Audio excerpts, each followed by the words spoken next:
આજે પ્રધાનમંત્રી મોદી લગ્ન પંચમી નિમિત્તે અયોધ્યામાં રામ મંદિરના શિખર પર ભગવો ધ્વજ ફરકાવશે.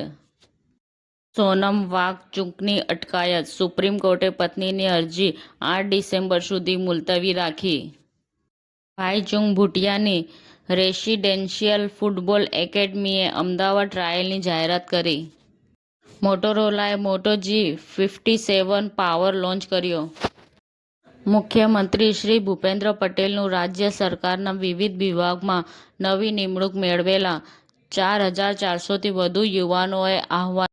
થાઇલેન્ડ અને મલેશિયામાં ભયંકર પૂરથી હજારો લોકો વિસ્થાપિત, ઓછામાં ઓછા 8 લોકોના મોત. ગાંધીનગર મેડિકલ કોલેજમાં રેગિંગ કરનારા 14 સિનિયરો હોસ્ટેલમાંથી સસ્પેન્ડ કરવામાં આવ્યા. ગુજરાતના સિનિયરોને સશક્ત બનાવવા તરફ એક મહત્વપૂર્ણ પગલું.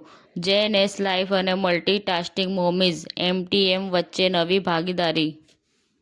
CECને લખેલા પત્રમાં મમતાએ 2 ખલેલ પહોંચાડનારા મુદ્દાઓની યાદી આપી છે. શું આ રાજકીય પક્ષના ઇશારે કરવામાં આવી રહ્યું છે?